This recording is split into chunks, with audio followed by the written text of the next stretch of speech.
हे friends what's up, once again chronic media की team आप लोगों के लिए एक बहुत ही बेहतरीन इसेकाई एनिमे लेके आ चुकी है। और अगर आप सभी को भी हमारा जो वीडियो था मिस्टेकनली रीइंकार्नेटेड वाला सीरीज वो पसंद आया था, तो आपको ये वाला एनिमे भी बहुत ही पसंद आने वाला है, क्योंकि इसमें भी जो हमारा मेन कैरेक्टर है वो गलती से एक दूसरे दुनिया में रीइंकार्नेट हो जाता है और उसके बाद वो अनलॉक करता है बेइंतहा बहुत ही खतरनाक शक्तियाँ।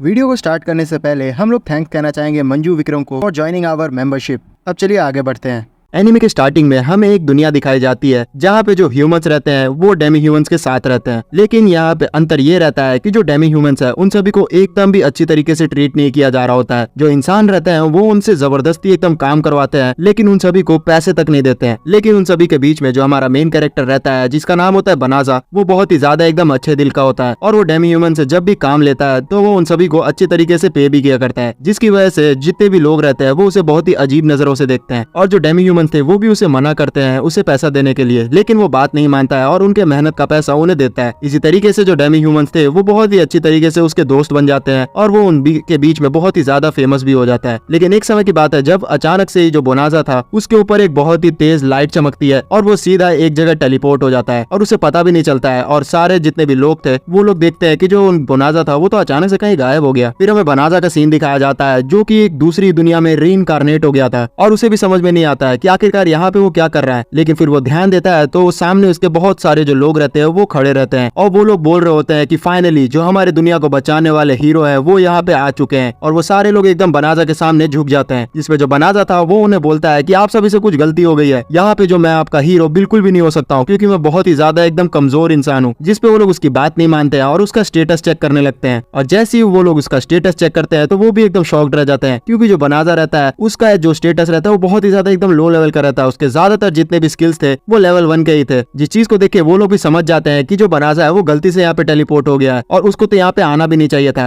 जिस पर जो बनाजा था वो उनसे रिक्वेस्ट करता है कि उसको अपनी दुनिया में भेज दे, लेकिन उतनी ही देर में वहाँ दूसरा एक इंसान को भी टेलीपोर्ट किया जाता है जो कि बहुत ही ज्यादा एकदम ताकतवर लग रहा होता है। और वो बनाजा के स्टैट्स को देख के उसका मजाक भी उड़ाने लगता है कि तुम सच में यहाँ पे अपने आप को हीरो बोल रहे हो, लेकिन तुम तो बिल्कुल भी अच्छे हीरो नहीं हो। उस दुनिया के जितने भी लोग थे वो उस हीरो की बहुत ही ज्यादा एकदम तारीफ करने लग जाते हैं, क्योंकि वो सच में बहुत ही ज्यादा एकदम ताकतवर था और उसके स्टैट्स भी बहुत ही अच्छे थे। इसी वजह से जो बनाजा रहता है उसकी रिक्वेस्ट को सुनता ही नहीं है और उसे इग्नोर कर दिया जाता है और उसे अपनी दुनिया में टेलीपोर्ट भी नहीं किया जाता है। इसी वजह से जो बनाजा रहता है वो बहुत ही ज्यादा एकदम उदास हो जाता है और वो बालकनी में आके सोचने लगता है कि आखिरकार वो उस दुनिया में आया ही क्यों है, यहाँ पे तो उसकी कोई भी अहमियत नहीं है। फिर हमें दिखाया जाता है कि जो इस दुनिया का राजा रहता है वो बोलता है बोनाजा को कि देखो हमने तुम्हें यहाँ पे गलती से टेलीपोर्ट तो कर लिया है, लेकिन मैं तुम्हें एक बात कहना चाहता हूँ कि अभी जिस जगह से हम तुम्हें यहाँ लेके आए हैं उसी जगह से हम लोग तुम्हें दोबारा वहाँ नहीं भेज सकते, इसलिए हम तुमसे रिक्वेस्ट कर रहे हैं कि तुम्हारे लिए बहुत ही बेइंतहा हम लोग अच्छा इंतजाम करके रखेंगे जंगल में, जहाँ पे तुम चले जाओ और वहाँ तुम्हें कोई भी चीज की दिक्कत नहीं होगी, क्योंकि हम लोग तुम्हें हमारे किंगडम में भी नहीं रख सकते। और ये चीज बोल के वो बनाजा को एक रथ में बैठा के कहीं भेज देते हैं। वहाँ पे जाते वक्त बनाजा देखता है कि उसे एक डेमी ह्यूमन ड्राइव कर रहा है, तो वो क्यूरियस हो जाता है, क्योंकि वो पिछले भी जिंदगी में डेमी ह्यूमन से बहुत ही अच्छे तरीके से ट्रीट किया करता था। लेकिन इस बार जो इस दुनिया की खास बात ये थी कि इस दुनिया में जो डेमी ह्यूमंस है उन्हें बहुत ही बुरी तरीके से ट्रीट नहीं किया जाता। उस डेमी ह्यूमन को बोल दिया गया था कि जो बनाजा है उसको ज्यादातर किसी भी सवाल के जवाब नहीं देने हैं, इसलिए वो किसी भी सवाल का जवाब जल्दी नहीं देता है और थोड़े बहुत ही चीजें बताता है इस दुनिया के बारे में। तो जो बनाजा था वो समझ जाता है कि ये जो डेमी ह्यूमन है वो उसे कुछ ज्यादा नहीं बताने वाला। फिर उसके बाद ये लोग अपने जगह पे पहुंच जाते हैं, जहां पहुंचने के बाद वो जो डेमी ह्यूमन था एक पॉकेट देता है बनाजा को और बोलता है कि किंग ने मुझे ये तुम्हें देने के लिए कहा था, इसमें तुम्हारे के लिए जितनी भी जरूरी चीजें है वो यहीं पे है। और फिर उसके बाद वो थोड़ा बनाजा को वार्न करता है कि तुम थोड़ा संभल के रहना इस जगह पे, और ये चीज बोल के वो यहाँ से चला जाता है। फिर जो बनाजा रहता है वो अपना उस पोटली को चेक करने लगता है और उस पोटली में से उसे एक तलवार भी मिलती है, जिसे वो देख के बहुत ही खुश हो जाता है। उतनी देर में उसे स्लाइम्स बगल में दिखाई देते हैं, तो वो समझता है कि पिछले जिंदगी में जैसे उसके जो स्लाइम्स थे वो बिल्कुल भी हमला नहीं किया करते थे, इस दुनिया में भी वो हमला नहीं करेंगे। लेकिन इस दुनिया की बात अलग थी, इस दुनिया के जो स्लाइम्स थे वो बहुत ही ज्यादा एकदम एग्रेसिव थे, तो वो तुरंत ही हमला कर देते हैं बनाजा के ऊपर। जिसके बीच बचाव में जो बनाजा रहता है वो अपना तलवार तेजी से उनके ऊपर चला देता है, जिसकी वजह से जो स्लाइम्स थे वो बीच में से ही कट जाते हैं। इस स्ट्राइक के बाद जो वो तलवार थी जो की बहुत ही ज्यादा एकदम अच्छी लग रही थी वो बहुत ही ज्यादा बुरी तरीके से एकदम डैमेज होकर टूट जाती है और बनाजा बहुत ही ज्यादा एकदम निराश हो जाता है कि उसके पास एक ही तलवार था उसके बीच बचाव के लिए और वो भी टूट गया। उस स्लाइम के मारने के बाद बनाजा के सामने एक एक स्टेटस विंडो अपीयर होता है जिसमें लिखता है वो कि कांग्रेचुलेशंस, आप अब लेवल 2 में पहुंच चुके हैं। और पता नहीं किस वजह से जो बनाजा के जितने भी ज्यादा एकदम एट्रीब्यूट्स थे वो एकदम मैक्सिमम हो गए थे। बनाजा को फिर भी समझ में नहीं आ रहा होता है कि अचानक से जो स्टेटस विंडो है वो कैसे सामने आ गया। तो वो फिर उस स्टेटस विंडो का वॉइस मोड एक्टिवेट कर देता है,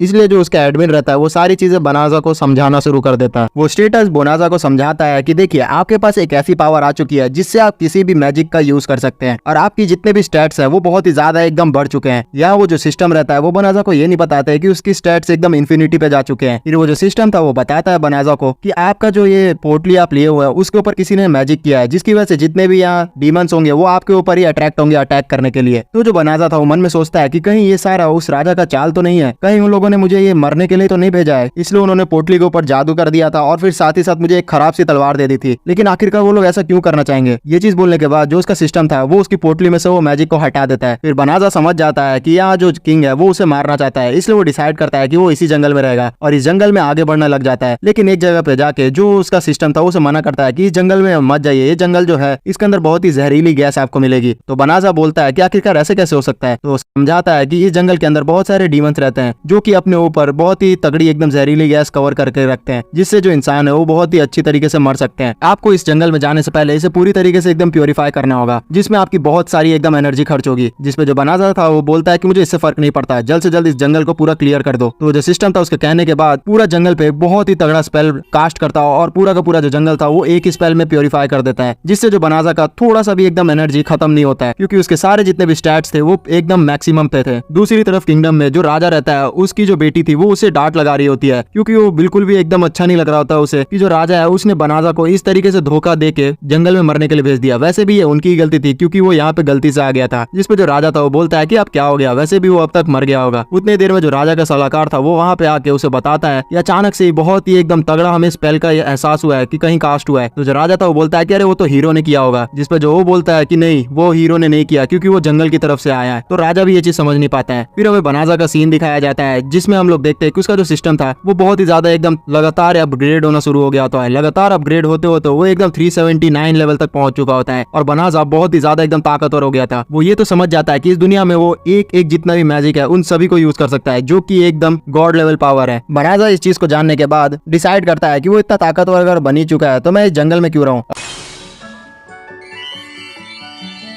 और फिर उसके बाद वो टेलीपोर्टेशन मैजिक का यूज करते हुए सीधा कैपिटल में चला जाता है, जहाँ पे पहुंच के वो सोचता है कि इतना ज्यादा ताकतवर अगर सिस्टम है तो क्या मैं इसे ही बोलूं अपने दुनिया में पहुंचाने के लिए। तो वो अपने सिस्टम को ऑर्डर देता है उसे दुनिया में पहुंचाने के लिए, लेकिन जो सिस्टम था वो कुछ रिप्लाई नहीं करता है। तो जो बनाजा था वो समझ जाता है कि ये जो सिस्टम है वो इसी दुनिया में काम करेगा। और फिर उसके बाद वो कैपिटल में बढ़ना शुरू करता है, जहाँ पे वो डिसाइड करता है कि अब वो एडवेंचर करेगा। इसलिए वो एडवेंचर गिल्ड में जाता है रजिस्ट्रेशन करने के लिए, जहाँ पे जैसे ही वो पहुंचता है तो वो देखता है कि जो एक बच्ची रहती है वो सारे एडवेंचरर से रिक्वेस्ट कर रही होती है कि उसको एकदम जंगल में लेके चले जाए, लेकिन वहाँ पे कोई भी जाने के लिए तैयार नहीं था, क्योंकि वहाँ बहुत सारे जो डार्क डीमंस होते हैं उन सभी ने कब्जा किया हुआ है और वो लोग अपने जान की बाजी बिल्कुल भी नहीं लगाएंगे। तो जो बनाजा था वो तुरंत ही उस लड़की के पास चला जाता है और फिर उसके बाद उसे बोलता है कि आप बिल्कुल भी चिंता न करें, मैं अपने टेलीपोर्टेशन मैजिक का यूज करते हुए आपको तुरंत ही वहाँ लेके चला जाऊंगा। जैसे ही अगल बगल के जितने भी एडवेंचरर्स थे वो सुनते हैं कि जो बनाजा है उसके पास टेलीपोर्टेशन मैजिक भी है, तो वो भी एकदम शॉक्ड हो जाते हैं, क्योंकि ये जो टेलीपोर्टेशन मैजिक था वो बहुत ही ज्यादा एकदम ताकतवर मैजिक में से एक था। बनाजा के इस तरीके से अनाउंस करने के बाद वहाँ कुछ लड़कियां आ जाती है जो कि असल में एक बहुत ही तगड़ी नाइट्स होती हैं, और वो बनाजा के ऊपर तलवार रख देती है और वो बोलती है कि तुम इतने ज्यादा एकदम खतरनाक जो मैजिक है उसको कैसे यूज कर सकते हो। अगर तुम इतने ताकतवर मेज ही होते तो तुम यहाँ नॉर्मल से क्वेस्ट नहीं कर रहे होते, तुम दरअसल यहाँ इस बच्ची को अगवा करना चाहते हो, है ना। तो जो बनाजा था वो बोलता है कि अरे आप गलत समझ रहे हैं, और वो उन सभी को मनाने के लिए एक अलग सी जगह में लेके चले जाता है और उन्हें अपना मैजिक शो करवाने की कोशिश करता है। उस जगह पे पहुंच के वो जो लड़कियां थी वो बोलती है कि अगर तुमने थोड़ा सा भी चालाकी करने की कोशिश की तो हम लोग तुम्हें वहीं पे मार देंगे। फिर जो बनाजा था वो उन सभी को टेलीपोर्टेशन मैजिक करते हुए उसी जंगल में लेके आ जाता है जहाँ से वो आया था। तो वो लोग भी समझ नहीं पाते हैं कि आखिरकार यहाँ जो बनाजा है वो इतना ज्यादा खतरनाक मैजिक को यूज कर सकता है, तो वो नॉर्मल सा रूकी क्यों है। तो जो बनाजा था वो बोलता है कि अरे नहीं, मैं तो बस ऐसे अभी जस्ट स्टार्ट ही किया हूँ, इसलिए मैं यहाँ पे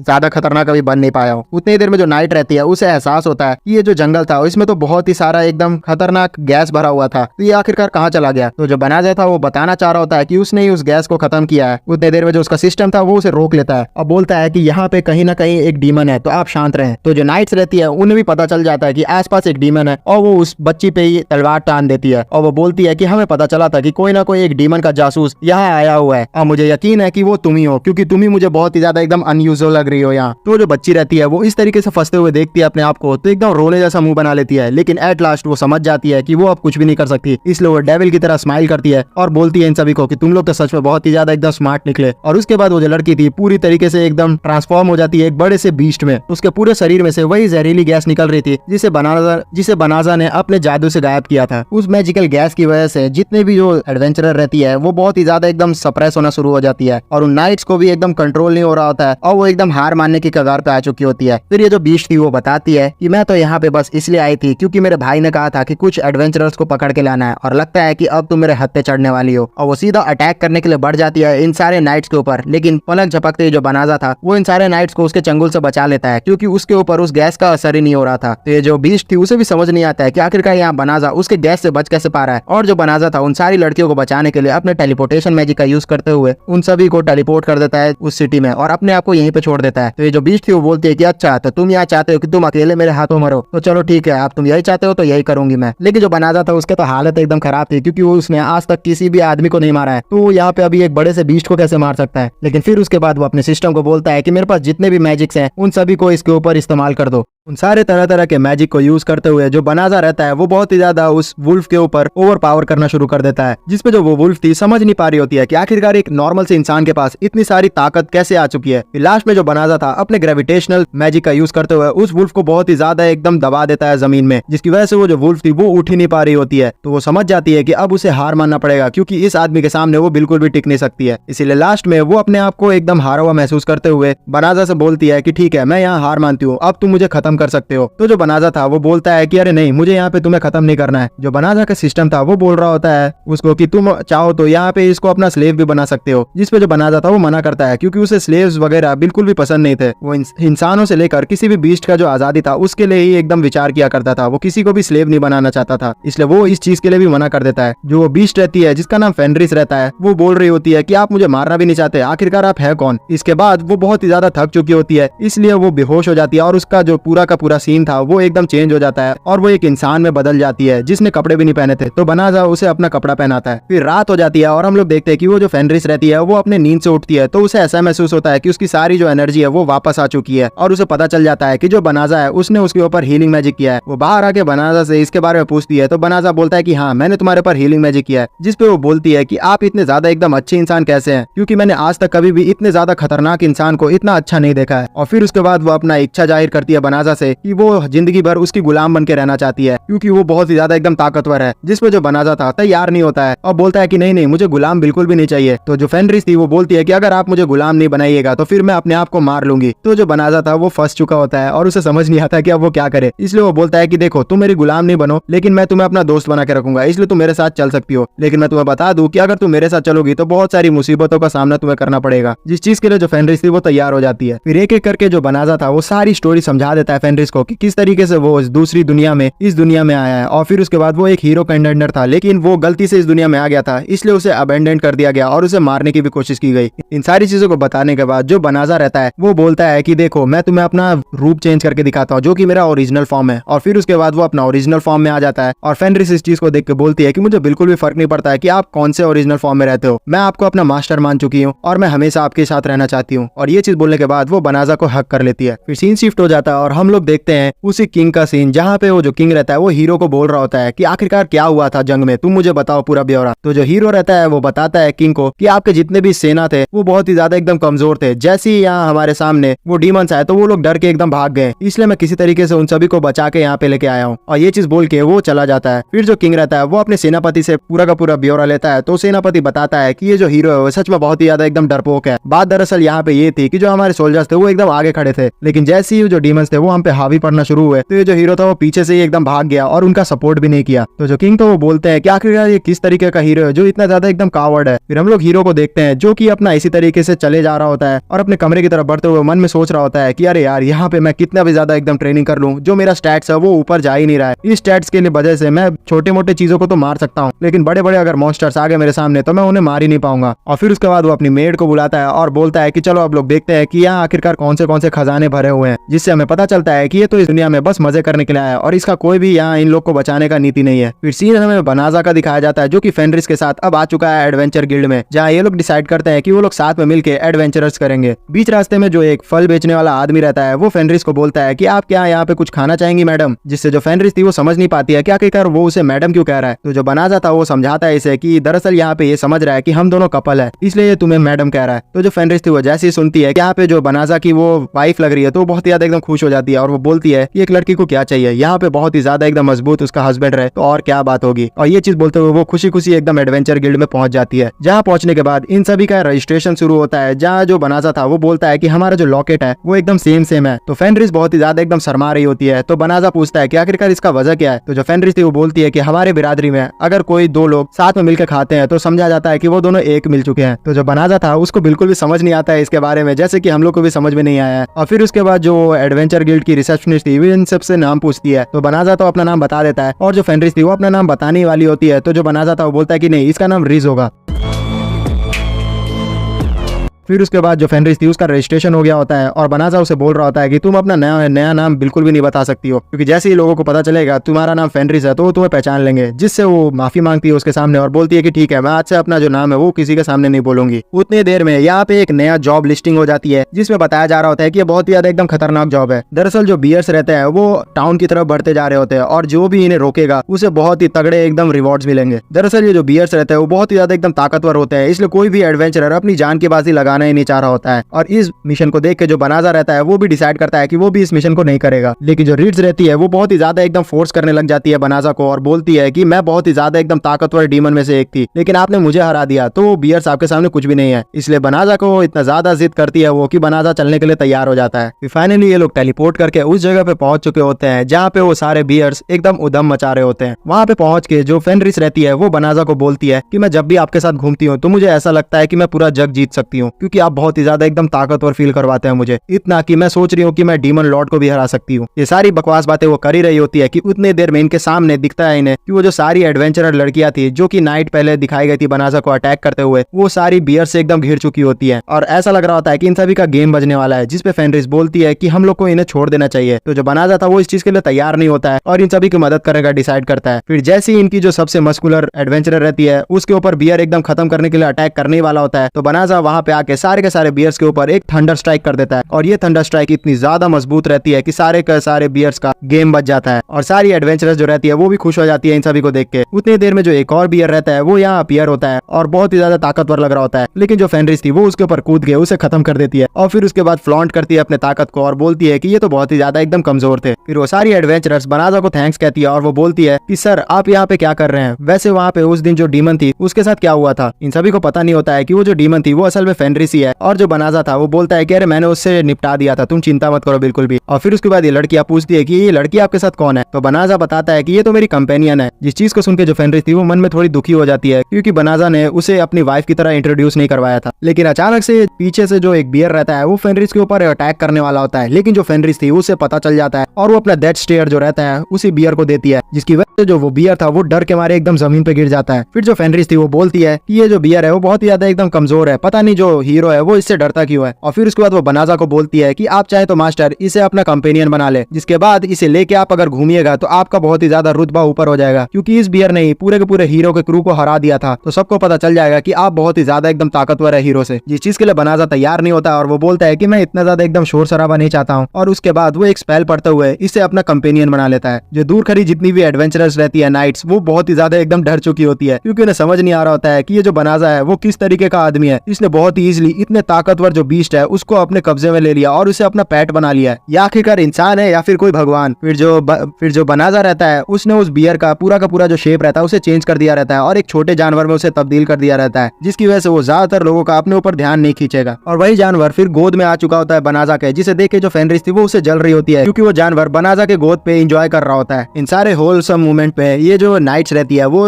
बनाजा को डिस्टर्ब कर देती है और बोलती है कि मैं आपसे कुछ माफी मांगना चाहती हूँ और आपसे एक रिक्वेस्ट करना चाहती हूँ, जिसपे जो बनाजा था वो समझ नहीं पाता है। और फिर उसके बाद हमें दिखाया जाता है कि जो बनाजा और फेनरिस का घर रहता है उसमें सारी लड़कियां आ चुकी होती है। वहाँ पे पहुंच के वो बनाजा को बोलती है कि मैं जानती हूँ कि मैं कुछ ज्यादा ही आपसे मांग रही हूँ, लेकिन मैं रिक्वेस्ट कर रही हूँ कि हम सभी को आप अपना सबॉर्डिनेट बना ले और हम लोग आपसे बहुत ही सारी चीजें एकदम सीखना चाहते हैं, क्योंकि हाल ही में जो हीरो है उसने डिक्लेयर किया है कि वो डीमन लॉर्ड से बिल्कुल भी नहीं लड़ेगा, जिसकी वजह से जो हमारा किंग था उसने ऐलान किया है कि सारे के सारे जितने भी नाइट्स हैं उन सभी को इतना ताकतवर ट्रेनिंग करवानी है कि वो लोग अकेले ही डीमन लॉर्ड से लड़ सके, जिसकी वजह से हम लोग बहुत ही ज्यादा एकदम पीछे छूट चुके हैं। और हमें पता है कि हम लोग बहुत ही ज्यादा कमजोर नाइट्स है, तो हम लोग भी अपने आप को ट्रेन करना चाहते हैं ताकि हम लोग उस नाइट से ताकतवर बन सके। इसलिए आप हमारी हेल्प करें ताकि हम लोग भी बहुत ही ज्यादा एकदम ताकतवर बन सके। जिसपे जो बनाजा था वो समझ जाता है कि वो यहाँ पे अब फंस चुका है, इसलिए वो उन सभी को बोलता है कि अरे नहीं, मैं यहाँ पे तुम लोग को सिखा नहीं सकता हूँ, क्योंकि दरअसल जो बनाजा रहता है उसे भी समझ में नहीं आता है कि वो मैजिक का कैसे यूज कर रहा होता है। और फिर बनाजा बताता है कि देखो यहाँ जो ये फेनरिस है वो मेरी वाइफ है और जिस जगह पे तुम लोग अभी खड़े हो वो मेरा घर है और मैं यहाँ पे बहुत ही ज्यादा एकदम आराम से रहता हूँ और मैं जानता नहीं हूँ कि मैं किस तरीके से तुम्हें ट्रेन करूँ। जिसपे जो चारों लड़कियां रहती है वो बोलती है कि अच्छा, मुझे तो पता ही नहीं था कि ये जो फेनरिस है वो आपकी वाइफ है, इसका मतलब हमने आपका जो प्राइवेट मोमेंट है वो डिस्टर्ब किया। और ये लोग बहुत ही ज्यादा एकदम माफी मांगने लग जाती है। लेकिन जो पहले फेनरिस रहती है जैसे ही वो इन लड़कियों से सुनती है कि वो सबॉर्डिनेट बनना चाहती है बनाजा की, तो वो बहुत ही ज्यादा एकदम चिढ़ रही होती है। लेकिन जैसे ही बनाजा उसको अपने वाइफ की तरह इंट्रोड्यूस करवाता है तो उसका एकदम रूप बदल जाता है और वो हंसते हुए बोलती है कि अरे क्यों नहीं हस्बैंड, हम लोग यहाँ पे इन्हें अपने साथ रख लेते हैं, वैसे ही हमारे पास काफी सारी जगह है और इन्हें हम लोग अच्छी सी ट्रेनिंग देंगे। तो जो बनाजा रहता है वो थोड़ा हिचक रहा होता है और बोल रहा होता है कि हमारे पास बिल्कुल भी जगह नहीं है, हम लोग इन्हें कहाँ रख लेंगे। तो चारों लड़कियां बोलती है कि आप चिंता ना करें, हम लोग तो यहाँ लिविंग रूम में भी सो जाएंगे। जिसपे जो फेनरिस थी वो भी तैयार हो जाती है और खुश होते हुए बोलती है कि हाँ क्यों नहीं, तुम लोग यहाँ आराम से सो जाओ, हम लोग तुम्हें अच्छी सी ट्रेनिंग देंगे। वो बहुत ही ज्यादा एकदम खुश रहती है बनाजा के वाइफ की तरह इंट्रोड्यूस होने के बाद, जिसकी वजह से जो बनाजा था वो तैयार हो जाता है और वो फेनरिस के आगे कुछ बोल ही नहीं पाता है। फिर सीन शिफ्ट हो जाता है, दूर जगह हमें डीमन लॉर्ड का एरिया दिखाया जाता है जहाँ पे जो उसकी सबॉर्डिनेट थी वो उसे बता रही होती है कि एक बुरी खबर आई है, जो बियर की सेना हमने भेजी थी इंसानों के ऊपर हमला करने के लिए उसे किसी इंसान ने हरा दिया है। तो जो डीमन लॉर्ड था वो बोलता है कि कहीं वो हीरो तो नहीं है, तो वो बोलती कि नहीं, हीरो की इतनी औकात नहीं कि वो उसे हरा पाए, यहाँ पे कोई एक आम आदमी है जिसने उसे हराया है। तो वो समझ नहीं पाता है और वो बोलता है कि पता नहीं आखिरकार आजकल क्या हो रहा है, जो फेनरिस थी जिसे हमने हराने के लिए भेजा था इंसानों को वो भी अचानक से गायब हो गई है और इस डीमन लॉर्ड को पता ही नहीं होता है कि जो फेनरिस है वो शामिल हो चुकी है बनाजा के साथ। देखने से जो डीमन लॉर्ड था वो बहुत ही ज्यादा एकदम ताकतवर लग रहा होता है। फिर हमें सीन दिखाया जाता है बनाजा के कॉटेज का, जहाँ पे जो फेनरिस रहती है वो बनाजा को सुबह नींद से उठा रही होती है हस्बैंड बोलते हुए, जिसकी वजह से जो बनाजा रहता है वो एकदम चौंकते हुए तेजी से उठ जाता है और उसे लग रहा होता है कि आखिरकार यहाँ पे उसे हस्बैंड किसने कहा। जिसपे जो फेनरिस थी वो बोलती है कि अरे आप भूल गए क्या, यहाँ पे हम लोग के बीच में डिसाइड हुआ था कि हम लोग एक्टिंग करेंगे हस्बैंड एंड वाइफ का, इसी वजह से हम लोग को साथ में भी सोना चाहिए। जिसपे जो बनाजा था वो एकदम तेजी से ही हड़बड़ाने लग जाता है और फिर उसके बाद मना करता है फेनरिस को ये सारी चीजों के लिए और बोलता है कि हम लोग इससे कुछ भी आगे नहीं बढ़ने वाले हैं। जिसपे जो फेनरिस थी वो बोलती है कि आप अगर ऐसा करेंगे तो यहाँ पे बाहर जितने भी नाइट्स है उन सभी को पता चल जाएगा कि हम लोग एक्टिंग कर रहे हैं, तो ये तो फिर गलत बात हो जाएगी ना। जिसपे जो बनाजा था वो एकदम फंस जाता है और वो समझ जाता है कि उसे यहाँ बात माननी पड़ेगी फेनरिस की, वरना वो बुरी तरीके से एकदम खत्म हो जाएगा। इसलिए वो इसी कमरे में रुकने का हाँ कह देता है, लेकिन साथ ही साथ यहाँ पे वो एक शर्त रखता है कि वो लोग को एकदम दूरी मेंटेन करके रखनी होगी। जिसपे जो फेनरिस थी वो मानती नहीं और वो बोलती है कि अच्छा ठीक है चलो कोई बात नहीं, लेकिन फिर भी मैं यहाँ पे आपका ड्रेस चेंज करने में आपको हेल्प कर देती हूँ। और फिर उसके बाद वो ड्रेस चेंज करने लग जाती है बनाजा का और उसी समय पे जो बारिरोसा रहती है वो वहाँ पे आ जाती है और वो जैसी इस सीन को देखती है तो वो कुछ और ही गलत समझ लेती है, इसलिए वो तेजी से शर्माते हुए यहाँ से बाहर निकल जाती है। और जो बनाजा था उसको लगता है कि यहाँ जो बारिरोसा है उसने कुछ गलत समझ लिया है और इसलिए वो एकदम और भी ज्यादा शर्मा जाता है। फिर हमें सीन दिखाया जाता है बारिरोसा और बाकी सारे जितने भी नाइट्स रहते हैं वो सारे एकदम अच्छी तरीके से बनाजा के अंडर में ट्रेनिंग कर रहे होते हैं और जो बनाजा रहता है उन सभी को सिखा रहा होता है कि किस तरीके से भी जो जानवर आते हैं उन सभी के सामने आप लोग अच्छी तरीके से अटैक कर सकते हैं। लेकिन ये जो सारे नाइट्स रहते हैं ये बहुत ही ज्यादा एकदम कमजोर रहते हैं, इसलिए इन्हें बहुत ही ज्यादा एकदम डिफिकल्टीज का सामना करना पड़ रहा होता है जितने भी बीस्ट आ रहे हैं उनको मारने में। लेकिन फिर भी ये किसी तरीके से अपनी ट्रेनिंग कंप्लीट करते हैं और फिर उसके बाद जो बनाजा रहता है वो अपने घर में आके इन सभी को इनका कमरा दिखाता है जहाँ पे अब ये लोग इनके साथ रुकेंगे, क्योंकि अब पूरी तरीके से जो ट्रेनिंग होगी इनकी बनाजा के अंडर होगी तो इन लोग को इनके साथ रुकना भी होगा। फिर उसके बाद इन सभी को खाते हुए हम लोग देखते हैं जहाँ पे जो फेनरिस रहती है वो बहुत ही ज्यादा एकदम मन से जितना भी मांस का टुकड़ा वो कलेक्ट करके लाई थी उन सभी को एकदम इनके सामने परोस देती है। लेकिन क्योंकि वो बीस्ट थी तो वो तो हमेशा कच्चा मांस ही खाया करती थी, इसलिए वो भी एक्सपेक्ट कर रही होती है कि जो सारे ह्यूमंस है वो भी कच्चा मांस ही खाएंगे उसके की तरह। लेकिन जिस पे ये चीज देखता है बनाजा तो वो बहुत ही ज्यादा एकदम डिस्गस्ट हो जाता है मन से और बोलता है कि अरे तुम पागल हो क्या, यहाँ पे हम लोग कच्चा मीट नहीं खा सकते। और फिर उसके बाद वो बोलता है कि तुम चिंता मत करो, मैं यहाँ पे इस सारे जो मीट्स है उनको दोबारा से पका दूंगा। जिसके लिए जो बारीरोसा रहती है वो भी उसकी मदद करने के लिए तैयार हो जाती है और बोलती है कि भले ही मैं एक नाइट फैमिली से आती हूँ, लेकिन मेरा जो फैमिली था वो उतना ज्यादा अमीर नहीं था, इसलिए हमें खुद से ही खाना बनाना पड़ता था, इसलिए मुझे खाना बनाने आता है। और फिर उसके बाद बारीरोसा और बनाजा साथ में मिलकर खाना बना लेते हैं और उन सभी को परोस देते हैं। जिसपे जो फेनरिस रहती है वो थोड़ा मुंह बना रहती है और बोलती है कि अरे यार, यहाँ पे ये जो ह्यूमंस है उन्होंने पका के खाना बनाया है, जबकि यहाँ पे हम लोग डायरेक्टली एकदम कच्चा खा जाते हैं, पता नहीं क्या ही खास बात होगी। लेकिन बनाजा ने ये खाना बनाया था इसलिए वो उसको ट्राई करती है और वो जैसे ही मीट खाती है पहली बार पका हुआ तो वो बहुत ही ज्यादा एकदम खुश हो जाती है। उसने आज से पहले इतना ज्यादा एकदम स्वादिष्ट खाना कभी नहीं खाया था, तो वो थोड़ा सा एकदम नॉर्मल रिएक्शन देती है क्योंकि वो चाहती नहीं थी कि जो बारीरोसा है उसका थोड़ा मन बढ़ जाए। और फिर उसके बाद वो बोलती है कि चलो ठीक है, अगले दिन से मैं ही खाना बनाऊंगी, तुम नहीं बनाओगी। वो ये जान रही थी कि वो खाना नहीं बना सकती है, फिर भी वो बारीरोसा को बनाजा के सामने ज्यादा अच्छा प्रिटेंड नहीं करने देना चाहती थी, इसलिए उसने डिसाइड किया था कि वो अब और भी ज्यादा एकदम अच्छा खाना बनाएगी। फिर सीन शिफ्ट हो जाता है और हमें एडवेंचर गिल्ड का सीन दिखाया जाता है जहाँ पे जो बनाजा रहता है उसने जितना भी एकदम जानवरों को मारा था उन सभी को वहाँ लेके आ जाता है, उन सभी को बेचने के लिए। जितने भी एडवेंचरर्स रहते हैं वो बहुत ही ज्यादा एकदम शॉक्ड हो जाते हैं क्योंकि ये जो बनाजा है वो अभी हाल ही में एडवेंचरिंग करना शुरू किया है और आते ही इसने बहुत ही ज्यादा एकदम खतरनाक मॉन्स्टर्स को मारना शुरू कर दिया है, जिसकी वजह से फेमस भी होना शुरू हो जाता है। फिर जो फेनरिस रहती है इन सारे सामान को बेचने के बाद बोलती है बनाजा को कि मैं यहाँ से थोड़ा अपना कुछ पर्सनल काम करने के लिए जाना चाहती हूँ। जिसपे जो बनाजा था वो बोलता है कि अरे चलो मैं तुम्हारे साथ चलता हूँ, तुम बिल्कुल चिंता मत करो। जिसके लिए जो बनाजा था वो तो बहुत ही ज्यादा खुश लग रहा था, लेकिन जो फेनरिस थी वो तैयार नहीं थी। उतनी देर में वहाँ एक एडवेंचर गिल्ड का टॉप ऑफिशियल आता है और बनाजा को बोलता है कि आपसे मैं कुछ देर बात करना चाहता हूँ। जिसके लिए जो बनाजा था वो तैयार हो जाता है और फिर जो फेनरिस थी वो अपना पर्सनल काम करने के लिए वहाँ से चली जाती है। फिर हमें सीन दिखाया जाता है बनाजा और उस टॉप ऑफिशियल का, जहाँ पे वो जो टॉप ऑफिशियल था वो बोलता है कि देखिए आपने हाल ही में बहुत ही ज्यादा एकदम अच्छे काम किए हैं एडवेंचर के तौर पे, और आपकी जो ताकत है उसको एक किंग भी एडमायर कर रहे हैं, इसलिए हम चाहते हैं कि आप हमारी जो टीम है वो ज्वाइन कर ले। किंग ने आपको ऑफर किया है कि वो आपको हीरो के अंडर वाली जो टीम है उसके अंदर ज्वाइन करवाएंगे और आप बहुत ही ज्यादा ताकतवर हैं, इसलिए आपको बहुत ही सारे अच्छे पर्क्स भी दिए जाएंगे। तो इन सारे ऑफर्स को सुन के जो बनाजा था वो थोड़ा एकदम सोचने लगता है और फिर बोलता है कि जो मॉन्स्टर्स है उनके साथ मेरा कोई निजी दुश्मनी तो नहीं है, और ऊपर से जो फेनरिस है वो भी तो एक मॉन्स्टर ही है, लेकिन उसने कभी मेरे साथ बुरा नहीं करने का सोचा है अभी तक। और रही बात उस हीरो के अंडर काम करने की, तो उस कमीने के अंडर मैं तो बिल्कुल भी काम नहीं करने वाला, इसलिए वो डायरेक्टली उस आदमी को इस ऑफर के लिए मना कर देता है। फिर उसके बाद जो बनाजा रहता है वो आ जाता है दोबारा से फेनरिस से मिलने के लिए, जहाँ पे जो फेनरिस थी वो अपना पर्सनल काम करके यहाँ पे आ रही होती है और उसकी हालत देखने से वो बहुत ही ज्यादा एकदम अजीब लग रही होती है। उसके सारे जो कपड़े थे काफी गंदे हो चुके थे और उसके बाल भी पूरे गंदे हो चुके थे और वो थकी लग रही थी। तो जो बनाजा था उससे पूछता है कि आखिरकार तुम कहाँ गई थी, जिस पे जो फेनरिस उससे बोलती है कि अरे कुछ नहीं, मैं तो ऐसे कुछ काम कर रही थी। लेकिन हमें बताया जाता है कि जो फेनरिस थी वो तो असल में कुकिंग क्लासेस ले रही थी, क्योंकि वो चाहती थी कि जो बनाजा है वो उसे बहुत ही अच्छा एकदम वाइफ माने, और इसलिए वो कुकिंग क्लासेस लेना शुरू कर गई थी कि जो बारीरोसा है वो उससे आगे ना निकल जाए। और उसका जो पहला दिन था कुकिंग क्लासेस का वो बहुत ही ज्यादा एकदम हार्ड बीता था, इसलिए वो सोच रही थी कि जो कुकिंग है वो बहुत ही ज्यादा एकदम हार्ड है, जितना वो सोचती है उससे भी। फिर सीन शिफ्ट होता है और हम लोग हीरो का भी सीन देखते हैं, जहाँ पे जो हीरो था वो अपना काम को छोड़ के बहुत ही ज्यादा एकदम एंजॉय कर रहा होता है सारी लड़कियों के बीच में। वहाँ जो उनकी सर्वेंट रहती है वो उन सभी को सजेस्ट करती है कि देखो यहाँ पे अभी हमें पता चला है कि एक एडवेंचर गिल्ड में बहुत ही ताकतवर एक एडवेंचरर आया है, और अगर वो आपकी टीम में ज्वाइन हो जाता है तो आपके लिए बहुत ही ज्यादा एकदम अच्छा हो जाएगा। जिसपे जो हीरो था वो भी एकदम खुश होता है और बोलता है जल्दी से जाके उस एडवेंचरर को मेरा जो ऑफर है वो दो,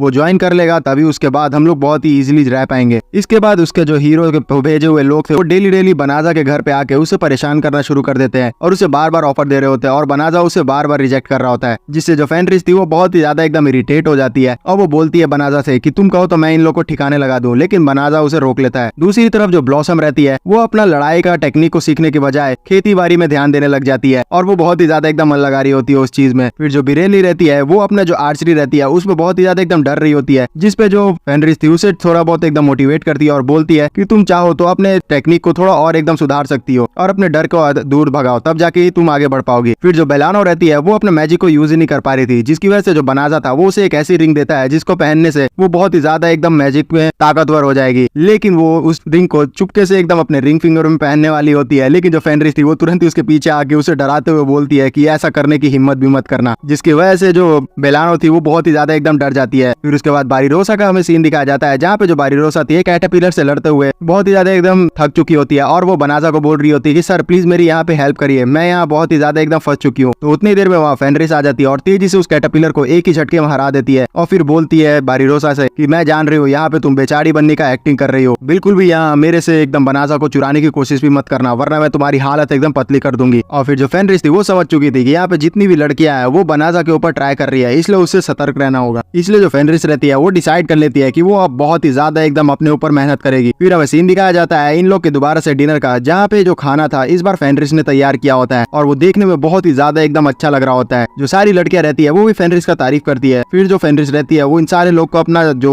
सीक्रेट रहता है वो बताती है कि जब भी जो बनाजा था वो चुपके से अपना काम करने जाता था तो फिर वो भी अपना जो कुकिंग क्लासेस थी उसको लिया करती थी, जिसकी वजह से आज उसकी जो कुकिंग स्किल्स है वो बहुत ही ज्यादा एकदम अच्छी हो चुकी है। जो बनाजा रहता है उसको भी उसके जो खाना था वो बहुत ही ज्यादा एकदम टेस्टी लगता है। इन सारे लोगों को खाते हुए देखते हुए दूर से एक जो बीच थी वो देख रही होती है और वो सोच रही होती है कि आखिरकार ये जो फेनरिस है वो इतनी ज्यादा एकदम पोलाइट क्यों हो रही है इस ह्यूमन के साथ। और वैसे भी मैं जहां तक जानती हूँ कि ये जो फेनरिस थी वो इतनी पोलाइट थी नहीं। उतनी देर में जो फेनरिस थी वो उसके पीछे आ जाती है और बोलती है कि तुम यहाँ मेरा पीछा क्यों कर रही हो। असल में ये जो लड़की रहती है उसका नाम रहता है ओलिमिनास और ये फेनरिस की बहन होती है। फिर जो फेनरिस थी वो ओलिमिनास को यहाँ सबके सामने लेके आ जाती है, जहाँ जो ओलिमिनास थी वो चाय पीते हुए फेनरिस से बोलती है मन में सोचते हुए कि आखिरकार ये जो फेनरिस है वो इतनी शांत क्यों, मुझे समझ ही नहीं आ रहा है। तो जो फेनरिस रहती है वो बताती है अपनी बहन को कि यहाँ मिलो मेरे हस्बैंड से, यहाँ मैंने इनसे शादी कर ली है। जिस पे जो ओलिमिनास थी और भी ज्यादा एकदम शॉक्ड हो जाती है और बोलती है कि तुमने एक इंसान से शादी कर ली। तो फिर वो जानना चाह रही होती है कि आखिरकार इस इंसान में ऐसा खास क्या है, तो वो अपना स्टैट्स चेक करने वाली टेक्निक यूज करती है बनाजा के ऊपर, लेकिन वो उसके स्टैट्स ही नहीं देख पा रही होती है। इसलिए वो थोड़ी टेंशन में आ रही होती है कि आखिरकार ये जो बनाजा है वो आखिरकार है कौन। फिर वो पूछती है बनाजा से कि आखिरकार ये जो जगह था यहाँ पे बहुत सारे एकदम मॉन्स्टर्स हुआ करते थे, तो ये जगह इतनी साफ कैसे हो गई। तो जो बनाजा था वो बोलता है कि अच्छा वो तो मैंने यहाँ पूरे तरह से एकदम जो प्यूरिफिकेशन मैजिक है उसे स्पेल कर दिया था, इसलिए जगह पूरी तरीके से साफ हो गई। तो जो ओलिमिनास थी उसे पता चलता है कि जो इस जगह में प्यूरिफिकेशन मैजिक हुई है उसे बनाजा ने किया है। तो वो बोलती है कि अच्छा तो ये तुम ही थे जिसने हमारे दोस्तों को मार दिया है। फिर उसके बाद वो फेनरिस को बोलती है कि फेनरिस तुम्हें तो पता ही है ना कि यहाँ वो जो सारे मॉन्स्टर्स मरे थे उसमें तुम्हारा भाई भी था, तो इसका मतलब तुम्हारे भाई का खून ही ये बनाजा ही है, फिर भी तुम इसके साथ रह रही हो। तो जो बनाजा था उसे बिल्कुल भी नहीं पता था कि उसने फेनरिस के भाई को मारा हुआ है। तो वो उससे पूछता है कि क्या ये सच बोल रही है फेनरिस। जिस पे जो फेनरिस थी वो बहुत ही ज्यादा एकदम नाराज होते हुए बोलती है बनाजा से कि हाँ मैं शुरू से ही जान रही थी कि आपने मेरे भाई को मारा है, लेकिन मैं इसके लिए बिल्कुल भी आपसे गुस्सा नहीं हूँ, क्योंकि जो मेरा भाई था वो असल में मारा गया है क्योंकि वो कमजोर था, कि वो बहुत ही ज्यादा एकदम कमजोर है, और अगर वो अभी भी जिंदा रहता तो वो इसी गम में मर जाता कि वो बहुत ही ज्यादा एकदम कमजोर है। और वैसे भी मैं आपके साथ इसलिए हूँ क्योंकि आप बहुत ही ज्यादा एकदम ताकतवर है और मैंने आपको अपने दिल से मास्टर मान लिया है, इसलिए मैं कभी भी आपको अब धोखा नहीं देने वाली हूँ। तो इस तरीके से एकदम भरत मिलाप देखती है ओलिमिनास, तो वो भी समझ जाती है कि वो फेनरिस को बिल्कुल भी अब अपने चंगुल में नहीं फंसा सकती है, इसलिए वो डिसाइड कर लेती है कि वो देखेगी कि जो बनाजा है वो आखिरकार कितना ज्यादा एकदम ताकतवर है। तो वो चैलेंज कर देती है बनाजा को और बोलती है कि मैं तुम्हें यहाँ मारने के लिए चैलेंज कर रही हूँ, मैं बस टेस्ट करना चाहती हूँ कि आखिरकार जो मेरी बहन का हस्बैंड है वो कितना ज्यादा एकदम ताकतवर है। तो जो फेनरिस थी वो समझ चुकी होती है क्योंकि वो उसकी बहन रहती है, इसलिए उसको सारे टैक्टिक्स पता रहते हैं। तो वो बोलती है कि तुम यहाँ फंसा के मेरे हस्बैंड पे चोट पहुंचाना चाह रही हो, मैं ऐसा बिल्कुल भी नहीं होने दूंगी। जिसके लिए जो बनाजा था वो बीच में आता है और बोलता है कि अरे तुम चिंता मत करो, मैं यहाँ इसे संभाल लूंगा। फिर हमें फाइट दिखाई जाती है 1v1 बनाजा और ओलिमिनास के बीच में, जहाँ जो ओलिमिनास रहती है वो बोलती है कि अब मैं अपने दिखाऊंगी तुम्हें ताकत और मैं टेस्ट करूंगी कि तुम कितने ज्यादा एकदम ताकतवर हो। और वो एक जबरदस्त जो स्पेल रहता है वो बनाजा के ऊपर कर देती है, लेकिन ये तो उसका एक छलावा रहता है, वो असली स्पेल जो रहता है वो जमीन के अंदर से कर रही होती है। लेकिन जो बनाजा था उसे बिल्कुल भी इससे फर्क नहीं पड़ता और वो एक चुटकी बजाते हुए उसका जो तगड़ा मैजिक था उसे एकदम तोड़ देता है। और फिर उसके बाद वो एक मैजिक स्पेल क्रिएट करता है और बोलता है कि तुम मुझ पे चोट पहुंचाती तो मैं सह लेता, लेकिन तुमने फेनरिस के ऊपर चोट पहुंचाने का सोचा है। और ये बोल के वो बहुत ही तगड़ा एकदम स्पेल उसके ऊपर करता है, जिसकी वजह से वो फंस जाती है। तो वो अपनी फाइनली हार मान लेती है। दूसरी तरफ जो जितनी नाइट्स थी उन सभी का एकदम हालत खराब हो चुका होता है ये जानने के बाद कि जिस लड़की को ये लोग अभी तक एक नॉर्मल लड़की समझ रहे थे। फिर हमें दोबारा से सीन दिखाया जाता है बनाजा और फेनरिस का, जहाँ पे जो फेनरिस थी वो बोल रही होती है बनाजा से कि मैं माफी चाहती हूँ कि जो मेरी बहन है उसने बहुत ही ज्यादा एकदम मुसीबतों का सामना करवाया आपको। जिस पे जो बनाजा था वो बोलता है कि मुझे इससे कोई भी प्रॉब्लम नहीं है। और बनाजा के मन में तो बस यही चल रहा होता है कि किस तरीके से जो ओलिमिनास थी उसने डायरेक्टली बोल दिया था बनाजा को कि यही जो आदमी है उसने ही हमारे भाई बहन का खून किया है, और उसे एक तरह से गिल्ट लग रहा होता है कि उसने फेनरिस का जो भाई है उसको जान से मार दिया है। जिस पे जो फेनरिस थी वो समझ जाती है और वो बोलती है कि देखिए मेरे को बिल्कुल भी एकदम यहाँ पे कोई भी प्रॉब्लम नहीं है जो भी आपने किया है, और आपकी इसमें कोई भी गलती नहीं थी। और ये चीज बोल के वो उसे कंसोल करती है। दूसरी तरफ हम लोग चारों नाइट को देखते हैं जो कि बहुत ही ज्यादा एकदम खुश हो रहे होते हैं ब्लॉसम के स्टैट्स को देख के, क्योंकि उसके ऊपर अब ड्रैगन स्लेयर का टाइटल आ चुका होता है। फिर वहाँ जो बारीरोसा थी वो डिसाइड करती है कि वो जा रही है ट्रेनिंग को करने के लिए, और फिर वो वहाँ से एकदम निकल जाती है। इसको देखते हुए सारी जो नाइट्स रहती है वो बात करती है कि जो बारीरोसा है वो बहुत ही ज्यादा एकदम ताकतवर नाइट बनेगी आगे चल के, क्योंकि ये बहुत ही ज्यादा एकदम ट्रेनिंग किया करती है। लेकिन जो बारीरोसा थी उसका तो कुछ और ही बात था, वो बहुत ही ज्यादा एकदम इमोशनल थी और रो रही थी, क्योंकि वो भी वो ड्रैगन स्लेयर का टाइटल चाहती थी। इस दुनिया में किसी को भी अगर ड्रैगन स्लेयर का टाइटल मिल जाता है तो उसका औहदा ऑटोमेटिक ही बड़ा हो जाता है। और क्योंकि जो बारीरोसा है वो एक रॉयल फैमिली से आती है, लेकिन उसका जो रॉयल फैमिली था वो उसका स्टेटस बहुत ही ज्यादा एकदम लो था, और ये भी बहुत ही ज्यादा एकदम ताकतवर नहीं है। इसी कारण कारण से उसे हमेशा से एकदम प्रॉब्लम का सामना करना पड़ा है और वो चाहती है कि वो इतनी ताकतवर बने कि वो अपनी फैमिली का जो स्टेटस है उसे थोड़ा अप कर पाए। और अगर ड्रैगन स्लेयर का टाइटल उसे मिल जाता तो वो ये चीज कर पाती, इसलिए वो बहुत ज्यादा इमोशनल हो रही होती है कि उतनी ही देर में वहाँ पे एक आदमी आ जाता है जो कि बारिरोसा को टोकता है और बोलता है कि हे, मैं यहाँ पे तुमसे अपनी शिष्य के बारे में पूछना चाहता हूँ जो कि यहीं पे रहती है, उसका नाम फेनरिस है, क्या तुम जानती हो उसे? तो जो बारिरोसा थी वो देखती है कि ये जो आदमी है वो फेनरिस को अपना शिष्य बता रहा है, तो वो तुरंत ही उसके ऊपर तलवार टान देती है और बोलती है कि मैं जान चुकी हूँ कि तुम डीमन सेना से हो, लेकिन तुम यहाँ पे जो भी चीज करने के लिए आए हो तो मैं तुम्हें बता दूं कि वो चीज तुम कर नहीं पाओगे, क्योंकि जो फेनरिस है वो अब हमारे साथ ज्वाइन हो चुकी है। तो जो आदमी था वो बोलता है कि अरे तुम टेंशन मत लो, यहाँ पे मैं बस वहाँ जो फेनरिस है उससे बात करना चाहता हूँ, लेकिन फिर भी अगर तुम मुझसे मिलना नहीं देना चाहती उसे तो मैं तुम्हें बताता हूँ कि मेरा नाम यहाँ गाइल है और उसे बता देना कि मैं यहाँ आया हुआ था और मैं उससे मिलना चाहता था। और ये चीज बोल के वो यहाँ से चला जाता है। उतने देर में यहाँ जो बनाजा और रहती है और फेनरिस रहते हैं वो भी आ जाते हैं और फिर वो बोलते हैं बारिरोसा को कि तुम ठीक तो हो ना?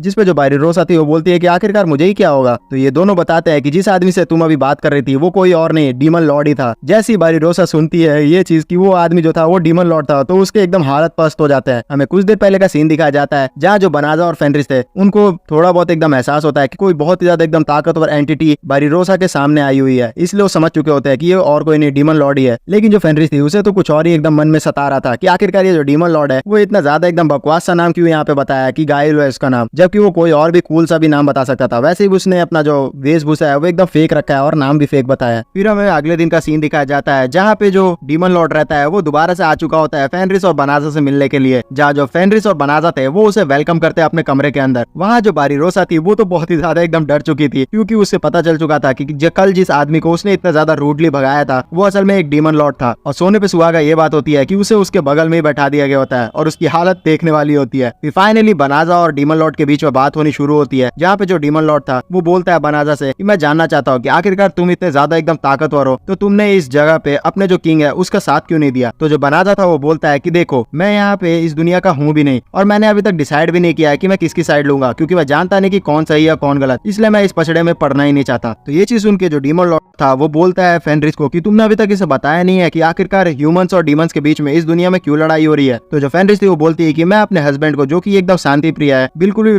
परेशान नहीं करना चाहती थी, क्योंकि इन्हें लड़ाई झगड़ा बिल्कुल भी पसंद नहीं, इसलिए मैंने इन्हें कुछ बताया ही नहीं। तो जो डीमन लॉर्ड था वो बताता है बनाजा को कि देखो इस दुनिया में इंसानों और डीमंस के बीच में इसलिए लड़ाई हो रही है क्योंकि सैकड़ों साल पहले जो हमारे पहले डीमन लॉर्ड थे वो भी तुम्हारी तरह दूसरी दुनिया से आए थे और उन्होंने ही डिसाइड किया था कि जो वो है वो पूरी दुनिया पे एकदम कंट्रोल करेंगे, क्योंकि वो बहुत ही ज्यादा एकदम ताकतवर थे। इसी कारण से हमारा जो लेगेसी है वो पास डाउन होते रहा और ह्यूमंस और डीमंस के बीच में लड़ाई एकदम लगातार होती रही है। और ये सारी चीजें बोलते हुए वो अपनी ताकत को भी शो कर रहा होता है और बनाजा को ऑफर करता है कि तुम मेरे टीम को ज्वाइन कर लो, जिसपे जो बनाजा था वो उसे मना कर देता है, जिससे जो डीमन लॉर्ड था वो बोलता है कि अच्छा तो इसी तरह से तुमने अपने किंग को भी मना किया था, और वो हंसते हुए यहाँ से उन सभी को थैंक्स करके चला जाता है। वो जाते जाते ये भी बोलता है कि तुम नहीं तो मेरे को यहाँ पे एक अच्छा कंटेंडर लग रहा है जो कि मेरी डीमन सेना को ज्वाइन कर सकता है, और वो बारिरोसा की तरफ इशारा कर रहा होता है। और जो बारिरोसा थी वो बहुत ही ज्यादा एकदम डर चुकी होती है, इतने ज्यादा एकदम किलिंग इंटेंट को देख के डीमन लॉर्ड की तरफ से। इसी वजह से वो वहीं पे एकदम बेहोश हो जाती है और उसका जो आंख था वो सीधा अगले दिन ही खुलता है। जैसे ही बारिरोसा का नींद खुलता है तो वो नीचे आती है डिनर करने के टेबल पे, जहाँ पे वो जैसे ही देखती है कि इसके जो सारे टीममेट्स थे वो भी कुछ चीज को एकदम छुप के देख रहे होते हैं, और वो बारिरोसा को भी बोलते हैं कि तुम एकदम छुप के यहाँ पे देखो। तो जो बारिरोसा थी वो जैसे ही देखती है तो और भी ज्यादा एकदम शॉक्ड हो जाती है, क्योंकि उसे पता चलता है कि जो डीमन लॉर्ड है वो यहाँ उनके साथ नाश्ता करने के लिए आया हुआ रहता है और वो खाना खाते हुए बहुत ही ज्यादा एकदम खुश हो रहा होता है। जिसपे जो बारिरोसा थी वो बहुत ही ज्यादा एकदम डर चुकी होती है दोबारा से और बोलती है कि मैं इस तरीके से नाश्ता नहीं कर सकती, और वो ड्रेस करने के बहाना करते हुए यहाँ से भाग जाती है। इसके बाद डेली जो डीमन लॉर्ड रहता है वो बनाजा से मिलने के लिए आ चुका होता है किसी न किसी बहाना को करते हुए, और वो कुछ न कुछ करके जो बारिरोसा है उससे एकदम बात करना चाह रहा होता है, लेकिन बारिरोसा बार बार उसे कुछ न कुछ काम का बहाना देते हुए अवॉइड कर रही होती है, जिसकी वजह से जो डीमन लॉर्ड था वो ये समझता है कि जो बारिरोसा है वो बहुत ही ज्यादा एकदम मेहनती है और हर समय एकदम काम करते रहती है। फिर हमें कासल का सीन दिखाया जाता है जहाँ पे जो किंग रहता है उसका खबरी उसे बता रहा होता है कि हाल ही में जो बनाजा है उसके सामने हमें डीमन की सेना का एक सोल्जर की आओ जाओ बहुत ही ज्यादा एकदम देखने को मिली है, और हमें ऐसा लग रहा है कि वो कहीं ना कहीं डीमंस की सेना से नेगोशिएट कर रहा है, जिससे जो किंग था वो बहुत ही ज्यादा एकदम गुस्सा हो जाता है और बोलता है कि उसने हमारी टीम को ज्वाइन न करके बहुत ही बड़ी गलती की है और वो यहाँ पे अब डीमंस की सेना को ज्वाइन करना चाहता है। और वो बोल देता है डायरेक्टली कि हम लोग को उसे सबक सिखाना होगा, जिसपे जो उसकी बेटी थी वो उसे समझाने की कोशिश करती है कि डैड यहाँ हम लोग को एक बार बात करनी चाहिए उससे, हो सकता है कि उसने हमारी तरह उसको भी रिजेक्ट कर दिया हो। जिसके जो किंग था वो बोलता है कि तुम यहाँ बिल्कुल भी मुंह मत चलाओ, यहाँ मैं किंग हूँ तुम नहीं। उतनी देर में वहाँ जो हीरो रहता है वो भी आ जाता है और अपना बड़ा बड़ा डींगे हाँकते हुए बोलता है कि आप अगर मुझे बहुत सारे सेना दे दें तो मैं यहाँ आराम से जाके उसे हरा दूंगा। फिर हमें सीन दिखाया जाता है डीमन कासल का, जहाँ पे जो डीमन लॉर्ड था वो आ चुका होता है और उसकी जो सबऑर्डिनेट थी वो उसे बोल रही होती है कि आप हाल ही में बहुत ज्यादा एकदम जा रहे हैं बनाजा से मिलने के लिए, वैसे आपका उसके पीछे ख्याल क्या है। तो जो डीमन लॉर्ड था वो उसे बोलता है कि जो बनाजा है वो बहुत ही ज्यादा एकदम इंटरेस्टिंग आदमी है, अभी हमें उस ऊपर हमला बिल्कुल भी नहीं करना चाहिए, मुझे नहीं लगता कि वो हमारे लिए एकदम हानिकारक है। फिर भी जो उसकी सबऑर्डिनेट थी वो बोल रही होती है कि हमारी जो सेना है वो लड़ाई करने के लिए एकदम इच्छुक है, हम चाहते हैं कि आप हमारा जो एक ऑर्डर है वो उसे पास करें,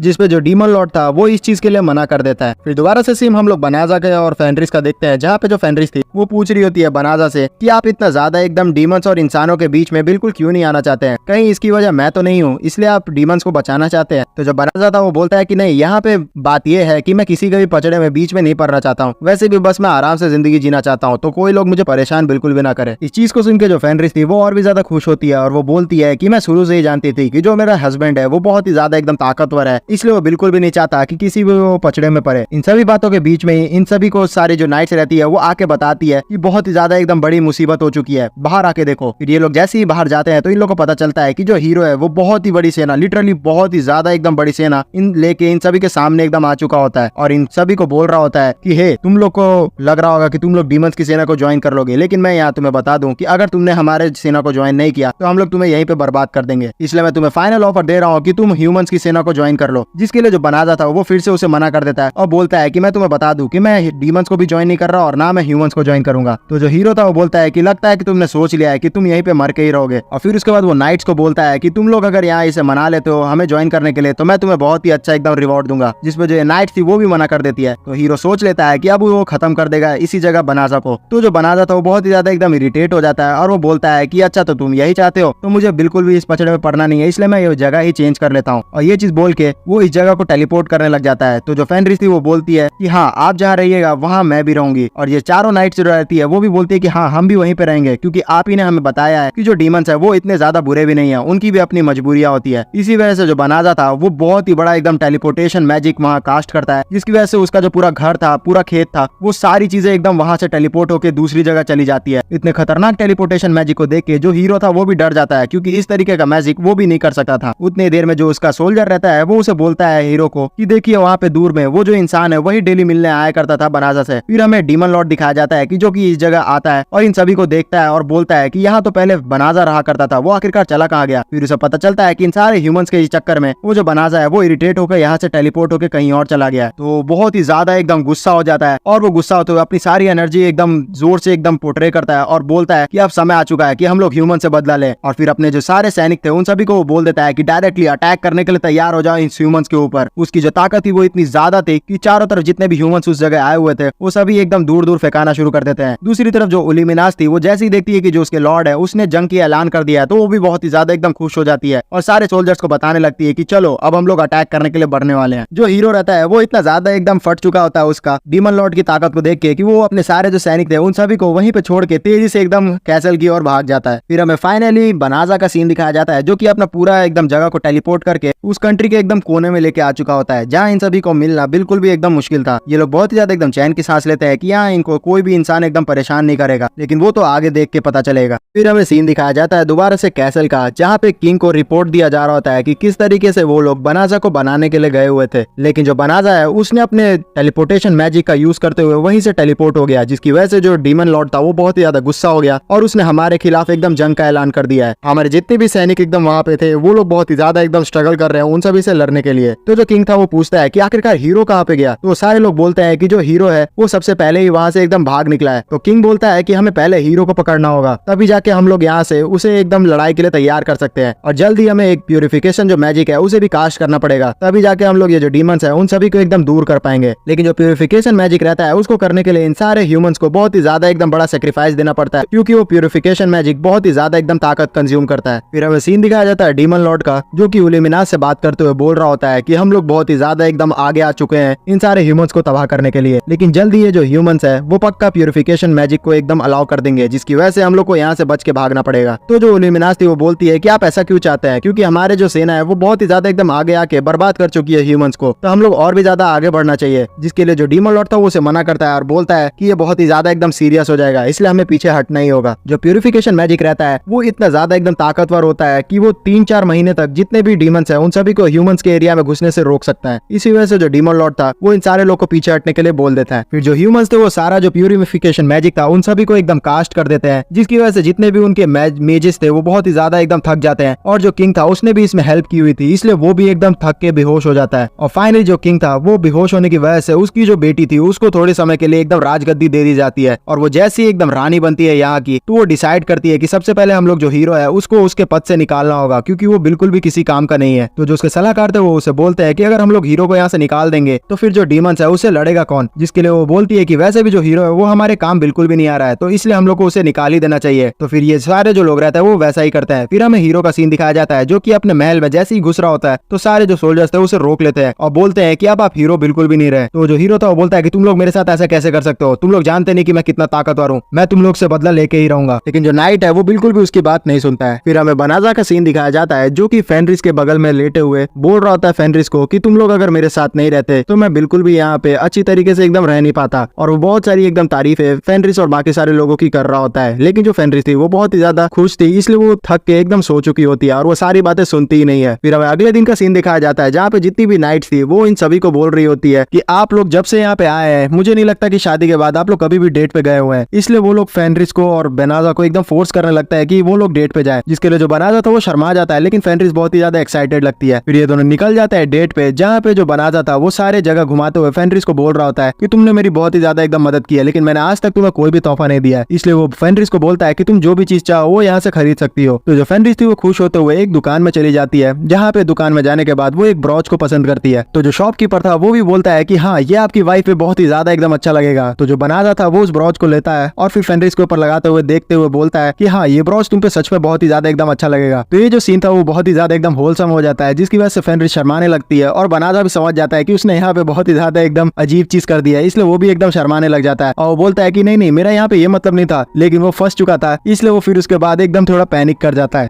फिर दोबारा से जो फेनरिस बनाजा थे वो अपने डेट कंप्लीट करने के बाद एकदम घर पे आ चुके होते हैं, जहाँ फेनरिस उस ब्रॉच को लेके बहुत ही ज्यादा एकदम खुश लग रही होती है और उसे देखे हुए एकदम स्माइल कर रही होती है। ये सारी चीजों को पीछे से जो नाइट्स थी वो भी देख रही होती है और उन सभी को समझ में आ जाता है कि ये जो ब्रॉच है वो उसे बनाजा ने दिलाया है, इसलिए वो जेलस फील करने लगती है और वो मन में सोच रही होती है चारों कि काश जो बनाजा है वो उनका भी हस्बैंड होता। फिर हमें रात का सीन दिखाया जाता है जहाँ पे जो फेनरिस थी वो आज के दिन से बहुत ही ज्यादा एकदम खुश होती है, इसलिए वो बनाजा को एकदम जोर से हक कर रही होती है और वो बोल रही होती है कि आज मैं सच में बहुत ही ज्यादा एकदम खुश हूँ। लेकिन जो बनाजा था उससे थोड़ा सा दूर करता है और फिर उसके बाद सो जाता है, लेकिन फेनरिस उसे दोबारा से हक कर लेती है। तो जो बनाजा था वो एकदम शर्मा जाता है। फिर हमें हीरो का सीन दिखाया जाता है जो कि असल में अब एकदम बागी बन चुका होता है और उसने डिसाइड कर लिया होता है कि इन सारे लोग से बदला लेने के लिए कुछ ना कुछ करेगा। इसलिए वो जो कैसल रहता है उसके एकदम राज सिंहासन के खजाने के में आ जाता है, जहाँ पे वो कुछ ना कुछ चीजें ढूंढ रहा होता है और वो सोच रहा होता है कि अगर कुछ ताकतवर चीज उससे मिल गई तो वो लोग इन लोग से बदला ले पाएगा। वो सामानों को खोजते हुए बहुत ही ज्यादा एकदम इरिटेट हो रहा होता है बनाजा की ताकत को याद करते हुए, और वो सोच रहा होता है कि अगर मैं उसकी तरह ताकतवर होता तो मैं अभी तक इस पूरे जो डीमन लॉर्ड है इन सभी को खत्म कर दिया होता है। तो इस चीज को महसूस करते हुए वहाँ एक ताकत जो रहती है वो उसे बोलती है कि अगर तुम यहाँ पे ताकतवर ही होना चाहते हो तो मैं तुम्हें बहुत ही ज्यादा एकदम ताकतवर बना सकती हूँ। तो जो हीरो था वो सोचता है कि यहाँ पे कौन उसे बुला रहा है, इसलिए वो उस आवाज का पीछा करने लग जाता है। वो जैसे ही उस आवाज के पास जाता है तो वो देखता है कि एक जो तलवार है उसके अंदर से उसे आवाज आ रही होती है और वो तलवार बोल रही होती है कि मैं तुम्हें बहुत ही ज्यादा एकदम ताकतवर बना सकती हूँ और मैं तुम्हें इतनी ज्यादा ताकत दे दूंगी कि तुम्हें विश्वास भी नहीं होगा, लेकिन उसके लिए तुम्हें मुझे यहाँ से आजाद करना होगा। उस आवाज को आजाद करने के लिए बस यहाँ पे हीरो को कुछ नहीं करना था, उस तलवार को निकालना ही था। और खास बात ये थी कि ये जो आवाज थी वो सिर्फ हीरो को ही आ रही थी, वो पीछे जो लड़की खड़ी थी वो उसको आवाज आ ही नहीं रही थी। तो जो हीरो था वो बहुत ही ज्यादा इरिटेटेड था, वो बनाजा से बदला लेना चाहता था, इसलिए वो इस चीज पे डबल श्योरिटी भी नहीं करता है और तेजी से उस तलवार को एकदम उठा लेता है, जिसकी वजह से वो जो ताकत थी वो वहां से आजाद हो जाती है और आजाद होते हुए वो बहुत ही खुश होते हुए बाहर आ जाती है। फिर हमें दिखाया जाता है कि ये शक्ति और कोई नहीं है, एक अजीब सी जिन वाली लड़की रहती है। वो हीरो से खुश रहती है क्योंकि उसने उसे आजाद किया रहता है, इसलिए वो हीरो को बोलती है कि वो उसके बदले में उसे 3 इच्छाएं पूरी करने की एकदम कोशिश करेगी। तो जो हीरो था वो सोच लेता है और वो अपनी पहली इच्छा उसको बता देता है, जिसे हमें बताया नहीं जाता है। फिर हमें सीन दिखाया जाता है महारानी का, जो कि अपने सबॉर्डिनेट से बात कर रही होती है और उसने बोला होता है अपने साथियों को कि जल्द से जल्द यहाँ पे जो भविष्य देखने वाली औरत है उसे बुलाया जाए। फिर जैसी वो जो औरत थी वो आती है तो वो बोलती है कि आपने मुझे बुलाया है, इसका मतलब है कि बहुत ही ज्यादा मामला सीरियस हो चुका है। तो जो राजकुमारी थी वो बोलती है कि हाँ यह मामला सीरियस हो चुका है, जो हमारा प्यूरिफिकेशन मैजिक है वो हमें 2-3 महीने तक ही बचा सकता है, उसके बाद हमें कुछ ना कुछ करना होगा, इसलिए मैं चाहती हूँ कि आप पता करें अपने जादू का यूज करते हुए कि हमें क्या करना चाहिए। उतनी देर में अचानक से इन सारे लोग जो रहते हैं उन सभी के गले में एक पट्टा आ जाता है और उन्हें समझ नहीं आ रहा है कि आखिरकार ये क्या है, लेकिन जो राजकुमारी थी उसे पता चल जाता है कि आखिरकार क्या, और वो अपने सैनिकों को तुरंत ही तहखाने में भेजती है और बोलती है कि जल्द से जल्द वहाँ पे जाके उस जिन को पकड़ के लाओ। जो सारे लोग थे उन्हें समझ में नहीं आ रहा होता है कि आखिरकार ये क्या था। तो जो राजकुमारी थी वो बताती है कि बरसों पहले जो हमारे एंसेस्टर्स थे उन सभी ने डीमन लॉर्ड को हराने के लिए एक जिन की मदद ली थी, और उस जिन ने बहुत ही ज्यादा एकदम अच्छी तरीके से उस डीमन लॉर्ड को हरा दिया था। लेकिन बदले में उसने हमारे जो 50% पॉपुलेशन था उसे खत्म कर दिया था। वो कोई भी एकदम इच्छा को पूरी करती है तो उसके बदले में कुछ ना कुछ मांगती है, और अगर उसने अभी अपना जो फर्स्ट इच्छा को कंप्लीट कर दिया किसी यूजर के, तो हम सभी को एकदम सेक्रीफाइस कर देगी। और फिर उसके बाद वो तेजी से एकदम बोलती है उस जादूगरनी को कि जल्द से जल्द हमें बताए कि हमें कौन बचा सकता है। तो जो जादूगरनी थी अपने जादू का यूज करती है, और फिर उसके बाद बोलती है कि जो लोग आपको बचा सकते हैं वो तो इस दुनिया में दोबारा से आ ही चुके हैं, उसका नाम है बनाजा। तो ये सारे लोग बोलते हैं कि बनाजा, हमने उससे बात करके देखी है लेकिन वो हमारी मदद करना ही नहीं चाहता है। तो जो राजकुमारी थी वो बोलती है कि इस बार मैं उससे जाके पर्सनली बात करूंगी। दूसरी तरफ हम लोग बनाजा को देखते हैं जो कि उस ड्रैगन्स के सारे खाल से एक बहुत ही तगड़ा एकदम ढाल बना चुका होता है, और उसी ढाल को वो एडवेंचर गिल्ड में बेचने के लिए आया हुआ होता है। जो आदमी था वो बोलता है कि ये तो जो ढाल है वो बहुत ही ज्यादा एकदम ताकतवर लग रही है, और ये ड्रैगन की शील्ड से बनी है, और इसके अंदर बहुत ही तगड़ा एकदम एन्चेंटमेंट भी किया हुआ है। तुमने बहुत ही ज्यादा एकदम अच्छी चीज लेके आई है मेरे सामने। ये जो सारा पूरा एकदम ट्रांजेक्शन रहता है वो बहुत ही अच्छे से हो रहा होता है, और इन सारी चीजों को पीछे से एकदम फेनरिस और बारिरोसा भी छुप के देख रहे होते हैं। वो लोग देखते हैं कि किस तरीके से जो बनाजा है वो बहुत ही अच्छी तरीके से डील कर रहा होता है, और वो लोग बहुत ही खुश हो रहे होते हैं। तो जो फेनरिस थी वो डींगे हाँकते हुए बोलती है कि ऐसा क्यों ना हो, मेरा जो हस्बैंड था वो पिछले जिंदगी में एक बहुत ही अच्छा एकदम मर्चेंट था, इसलिए उसे ट्रेड करने बहुत ही अच्छी तरीके से आता है। तो जो बारिरोसा थी वो उदास होते हुए बोलती है कि काश जो बनाजा है वो उसका हस्बैंड होता। तो जो फेनरिस थी वो बहुत ही ज्यादा एकदम सीरियस हो जाती है और उसे पकड़ते हुए बोलती है कि फिर से कहना, तो तुमने क्या कहा। तो जो बारिरोसा थी वो डर जाती है और बोलती है कि अरे मैं तो मजाक कर रही थी, तुम सीरियस क्यों ले रही हो। फिर हम लोग बनाजा को देखते हैं जो कि बाहर आ चुका होता है, और वो बारिरोसा को थैंक्स कहता है क्योंकि ये जो मर्चेंट था उससे डील यहाँ बारिरोसा नहीं करवाई थी। तो जो बारिरोसा थी वो बोलती है कि आप बिल्कुल भी चिंता ना करें, यहाँ पे बहुत सारे लोगों को मैं पहचानती हूँ, इसलिए आपको जो भी जरूरत पड़ेगी मैं उससे आपको पहचान करवा दूंगी। तो जो फेनरिस थी वो अब निकलना शुरू करती है बनाजा के साथ, और फिर पकड़ते हुए उसे बोलती है कि आप आजकल बहुत ही ज्यादा एकदम बिजी रहने लगे हो, लेकिन मैं उस समय को मिस कर रही हूँ कि किस तरीके से हम लोग घूमा करते थे साथ में। तो जो बनाजा था वो समझ जाता है कि जो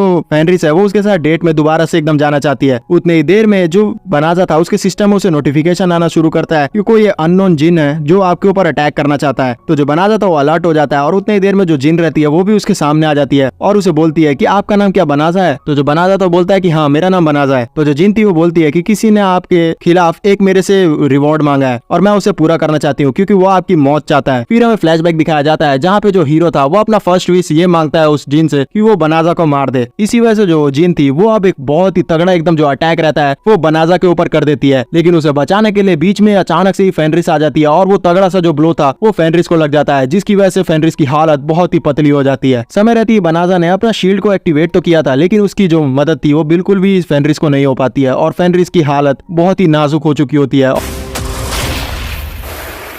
और इस चीज को देख के जो बनाजा था वो बहुत ही ज्यादा एकदम ट्रॉमेटाइज हो चुका होता है। जो बनाजा था वो एकदम बहुत ही ज्यादा समझ ही नहीं पा रहा होता है कि उसे अब क्या करना चाहिए। वो फेनरिस को पकड़ता है, जिसपे जो फेनरिस थी वो बोलती है कि आप यहाँ से भाग जाइए। तो जो जिन थी वो देखती है कि ये सारे लोग का जो निशाना है वो बिल्कुल सही जगह पे नहीं लगा है, इसलिए वो बोलती है कि अरे यार मेरा निशाना बेकार लग गया। तो वो बहुत ही तगड़ा एकदम अटैक करना शुरू कर देती है बनाजा के ऊपर, लेकिन बनाजा तो यहाँ ध्यान दिया हुआ रहता है फेनरिस के ऊपर, पर उसे समझ ही नहीं आ रहा था कि वो किस तरीके से फेनरिस को ठीक करे, और वो अपने चारों तरफ एक बड़ा सा बैरियर क्रिएट कर लिया रहता है, जिसकी वजह से वो जो जिन का अटैक था वो उसे डिस्टर्ब नहीं कर रहा होता है। फिर बनाजा ट्राई करता है अपने हीलिंग मैजिक का यूज करने का, लेकिन वो हीलिंग मैजिक उसको हील ही नहीं कर पा रहा होता है क्योंकि वो जो खाओ था वो बहुत ही ज्यादा एकदम गहरा था। तो फिर बनाजा अपने सिस्टम से पूछता है कि यहाँ पे कोई ना कोई एक तो मैजिक होगा जिससे मैं यहाँ फेनरिस को ठीक कर सकता हूँ, लेकिन जो उसका सिस्टम था वो उसे थोड़ा बहुत भी गाइड नहीं कर पा रहा होता है। दूसरी तरफ जो जिन थी वो लगातार एकदम अटैक कर रही होती है बनाजा के ऊपर, जिससे बनाजा को कुछ हो ही नहीं रहा होता है, जिसकी वजह से जो जिन थी वो भी इरिटेट हो रही होती है। बनाजा इस सारे चीजों को देख के डाइजेस्ट ही नहीं कर पा रहा होता है, और वो फाइनली बहुत ही ज्यादा सीरियस होता है और वो बोलता है कि तुम ही हो वो, यहाँ पे तुम्हारी वजह से जो फेनरिस है उसे बहुत ही ज्यादा एकदम डैमेज हुआ है, और ये सीरियस होने की वजह से जो जिन थी उसके ऊपर अब मौत आने वाली है, और वो इस चीज को जानती भी नहीं है। इतने ज्यादा भयानक धमकी के बाद बनाजा के जो जिन रहती है उसको बिल्कुल भी नहीं लग रहा होता है कि ये बनाजा उसका कुछ कर भी पाएगा, लेकिन जो बनाजा था वो बहुत ही ज्यादा एकदम सीरियस हो चुका था। वो तेजी से एकदम दौड़ते हुए जाता है और जो अपना हाथ रहता है उसके मुंह पे दे मारता है, जिसकी वजह से वो बहुत ही ज्यादा एकदम जोर से ब्लीड करने लग जाती है। जिन को समझ ही नहीं आ रहा था कि आखिरकार एक जो इंसान है वो उसको चोट कैसे पहुंचा सकता है और उसका जो बैरियर था वो उसे तोड़ कैसे सकता है, लेकिन वो उतना देर में समझती है कि जो बनाजा था उसका मुंडी ले जाके सीधा दीवार पे टकरा देता है और उसकी हालत एकदम कमजोर हो रही थी। वो ये जानना चाह रही थी कि ये इंसान कोई नॉर्मल तो नहीं है, और फिर वो स्टैट्स चेक करती है बनाजा का और देख के शॉक्ड हो जाती है, क्योंकि वो सारे जो स्टैट्स थे इन्फिनिटी पे थे। तो वो समझ जाती है कि ये इंसान का वो एकदम सामना कर ही नहीं सकती है, इसलिए वो भागने का ट्राई कर रही होती है। लेकिन बनाजा बहुत ही ज्यादा सीरियस होने के कारण वो उसे जाने ही नहीं देता है और बहुत ही बुरी तरीके से एकदम मार रहा होता है। इसी तरीके से पीटते हुए जो बनाजा था उसे पुरानी यादें आ रही होती है, किस तरीके से जो फेनरिस थी वो उसके साथ बहुत ही अच्छी तरीके से एकदम रहा करती थी और उसे बहुत ही ज्यादा एकदम प्यार किया करती थी। और आज जो फेनरिस है उसकी हालत बहुत ही ज्यादा एकदम कमजोर है इसी जिन की वजह से। इसी वजह से जो बनाजा था उसका गुस्सा एकदम 7वें आसमान पे चढ़ चुका था और वो इस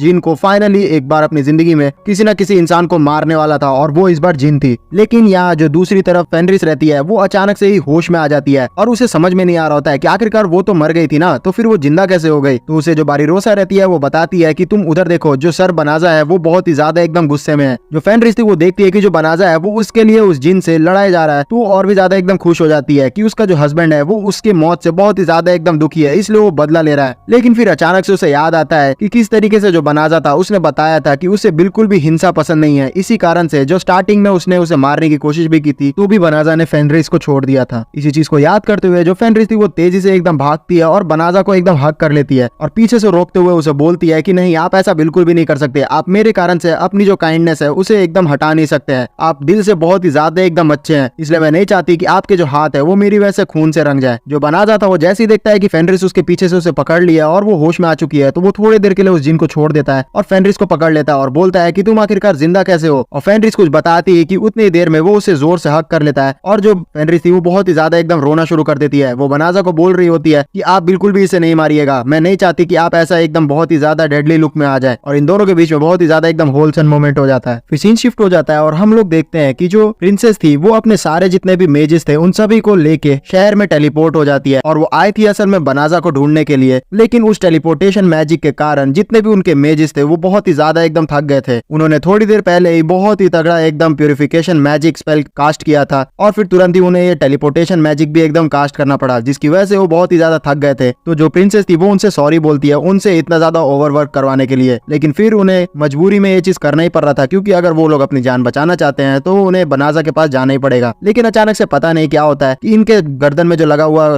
लॉकेट रहता है वो तेजी से एकदम टूट जाता है और इन लोग को लगता है कि आखिरकार ये कैसे हो गया, हम पे तो कर्ज चढ़ा हुआ था ना, तो हम लोग तो मरने वाले थे, तो ये टूट कैसे गया। तो जो प्रिंसेस थी वो बोलती है कि पक्का मुझे लगता है कि वो जो जिन है वो हार चुकी है, लेकिन उसे हराने वाला कौन है। फिर सीन शिफ्ट हो जाता है कासल में, जहाँ हम लोग देखते हैं उसी हीरो को जो कि बहुत ही ज्यादा एकदम परेशान हो रहा था, क्योंकि अब जो उसको जिन जिताने भी वाली थी वो भी एकदम उसको कांटेक्ट नहीं कर रही थी और वो और उसकी जो लड़के थी वो अंदर ही बंद हो गए थे, क्योंकि बाहर से जो गार्ड्स थे वो भी इन्हें एकदम टोकने के लिए आ रहे थे और उसे लग रहा होता है कि अब वो फंस चुका है। लेकिन पीछे से ही उसे एक और लड़की का आवाज आना शुरू हो जाता है और वो असल में एक धुंध के तौर पे आई हुई होती है। वो जो धुंध रहता है वो सीधा चला जाता है हीरो के साथ जो लड़की थी उसके बॉडी के अंदर और उसे पजेस कर लेता है। और पजेस करने के बाद वो बोलता है कि मैं बहुत ही समय बाद एक इंसान के शरीर में आई हूँ, ये मुझे बहुत ही ज्यादा एकदम अच्छा लगा, लेकिन इसने कितने अजीब कपड़े पहने हुए। और ये चीज बोल के वो उस लड़की का ड्रेस चेंज कर देती है। फिर उसके बाद वो हीरो को बोलती है कि तुम यही चाहते हो ना कि तुम्हें बहुत ही ज्यादा एकदम अच्छी शक्ति मिले, वो जो जिन थी वो तुम्हारा बिल्कुल भी एकदम ख्वाहिश नहीं पूरा कर सकती, वो बेकार थी, मैं तुम्हें इतनी ज्यादा एकदम असीम शक्तियां दूंगी कि तुम उसे संभाल भी नहीं पाओगे। और ये चीज बोल के वो एक स्पेल कास्ट करती है हीरो के ऊपर, जिसकी वजह से जो हीरो था उसका बॉडी का पूरा स्ट्रक्चर ही चेंज होना शुरू हो जाता है और वो एक बहुत ही बड़े एकदम जाइंट मॉन्स्टर में तब्दील हो जाता है। उसका जो मॉन्स्टर था वो इतना ज्यादा एकदम बड़ा हो गया था कि वो महल को ही तोड़ते हुए ऊपर आ जाता है और वो फिर तेजी से उड़ते हुए चला जाता है बनाजा से बदला लेने के लिए, जिसके ऊपर वो जो विच थी वो भी एकदम बैठी हुई थी और ये जो सारे लोग थे वो एकदम अनजान थे इनको पर आने वाले खतरे से। फिर दोबारा से हमें फेनरिस और बनाजा का सीन दिखाया जाता है, जहाँ पे वो लोग फाइनली हील कर देते हैं उसी जिन को। जो जिन रहती है वो जैसी हील होती है तो उसे समझ नहीं आता है कि आखिरकार बनाजा ने उससे बदला नहीं लिया और उसे हील क्यों कर दिया, लेकिन वो खुश भी थी कि वो अब थोड़ी बहुत ठीक हो चुकी है। तो जो बनाजा था उसे बोलता है कि देखो मेरा जो बदला था वो तुम्हारे साथ इसलिए था क्योंकि तुमने फेनरिस को बहुत ही बुरी तरीके से एकदम मार दिया था, लेकिन अब फेनरिस ठीक हो चुकी है तो मुझे तुमसे बिल्कुल भी एकदम कोई बदला नहीं लेना है। फिर जो बारीरोसा रहती है वो बोलती है कि अब ये जो जिन है वो बहुत ही ज्यादा एकदम ताकतवर है, तो हम लोग इसे खुलेआम यहाँ छोड़ तो नहीं सकते हैं ना। तो बनाजा बोलता है कि रुको मेरे को 2-3 मिनट दो, यहाँ पे मैं कुछ चेक करता हूँ। और फिर एक स्पेल कास्ट करते हुए वो उस जिन के